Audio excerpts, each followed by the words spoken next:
ব্রাহ্মণবাড়িয়ার গ্যাস যায় সারা বাংলাদেশে, কিন্তু ব্রাহ্মণবাড়িয়ার মানুষ গ্যাস পায় না। মাননীয় স্পিকার, আগে ব্রাহ্মণবাড়িয়ার গ্যাস ব্রাহ্মণবাড়িয়ার মানুষ পাবে, তারপরে এটি অন্য এলাকায় যাবে। মাননীয় স্পিকার, আপনাকে ধন্যবাদ।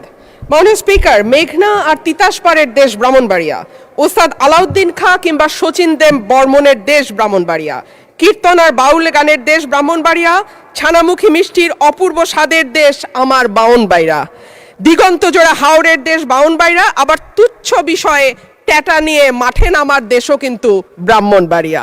মাননীয় স্পিকার, বাংলাদেশের শিল্প সাহিত্য সংস্কৃতির রাজধানী বলা হয় ব্রাহ্মণবাড়িয়াকে। এই মাটিতে একদিকে যেমন সুর সম্রাট ওস্তাদ আলাউদ্দিন খাঁ বা শচীন দেব বর্মনের জন্ম হয়েছে, তেমনি এই মাটিতে জন্ম নিয়েছেন ধীরেন্দ্রনাথ দত্ত বা অলি আহাদের মতন সংগ্রামী চরিত্র, যাদের কল্যাণে বাংলা আজকে আমাদের রাষ্ট্রভাষার স্বীকৃতি পেয়েছে।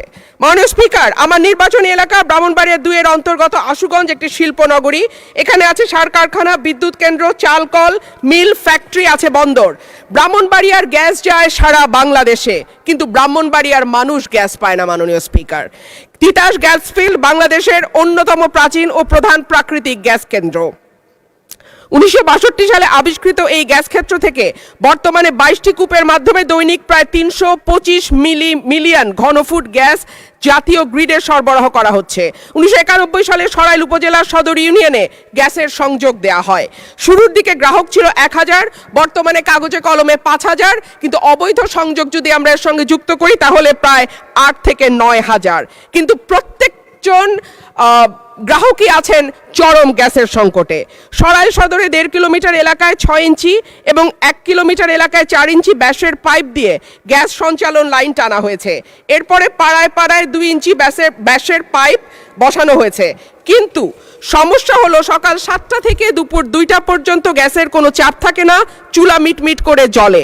এরপর মন চাইলে গ্যাস আসে 1 ঘন্টার জন্য, তারপরে আবার রাত পর্যন্ত গ্যাসের কোনো খবর নাই। দেশে গ্যাসের সংকট আছে, তার উপরে শীতকালে গ্যাসের চাহিদা আরও বাড়ে। অন্যদিকে আছে অবৈধ সংযোগ। Bakhrabad gas transmission and distribution system limited Brahmanbaria কার্যালয় থেকে জানানো হয়েছে, লোকবলের অভাব সহ নানা সংকটে তাদের তদারক করা পুরোপুরি সম্ভব হচ্ছে না। মাননীয় স্পিকার, 2016 সালে বাসাবাড়িতে গ্যাসের সংযোগ দেওয়া বন্ধ হলেও এখনও কিন্তু অসাধু কর্মকর্তাদের সাহায্যে বেশ কিছু মানুষ বাড়িতে অবৈধ গ্যাসের সংযোগ নিয়ে রেখেছে। সরকার রাজস্ব বঞ্চিত হচ্ছে এবং যাদের বাড়িতে সত্যিকারের লাইন আছে তারাও গ্যাস পাচ্ছে না। শেষমেশ মাটির চুলা, এলপিজি সিলিন্ডার আর বৈদ্যুতিক চুলা ভরসা। কিন্তু মাননীয় স্পিকার, আমাদের জীবন মানের এখন এমন উন্নয়ন হয়েছে যে গ্রাম বা মফস্বল এলাকাতেও এখন কিন্তু মানুষ ফ্ল্যাটে থাকে, পাকা বাড়িতে থাকে, উঠান এখন অনেকটাই বিলাসিতা। সুতরাং মাটির চুলায় রান্না করা বাস্তবতা বিবর্জিত। মাননীয় স্পিকার, আমাকে 2 মিনিট সময় বাড়িয়ে দেবেন। মাটির চুলায় রান্না করা, মাননীয় সদস্য 1 মিনিট আপনাকে দিলাম। অন্যদিকে যদি আমরা এলপিজির দিকে তাকাই মাননীয় স্পিকার, 1940 টাকার সিলিন্ডার বলে বটে, তবে 2200 টাকার নিচে কোথাও সিলিন্ডার পাওয়া যায় না।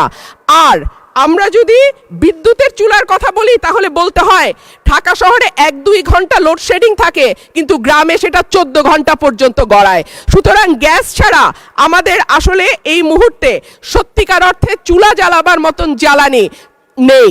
এবং ব্রাহ্মণবাড়িয়ার গ্যাস যেহেতু সকল দেশের অন্যান্য এলাকায় সকল এলাকায় যায়, সুতরাং আমার দাবি থাকবে আগে ব্রাহ্মণবাড়িয়ার গ্যাস ব্রাহ্মণবাড়িয়ার মানুষ পাবে, তারপরে এটি অন্য এলাকায় যাবে।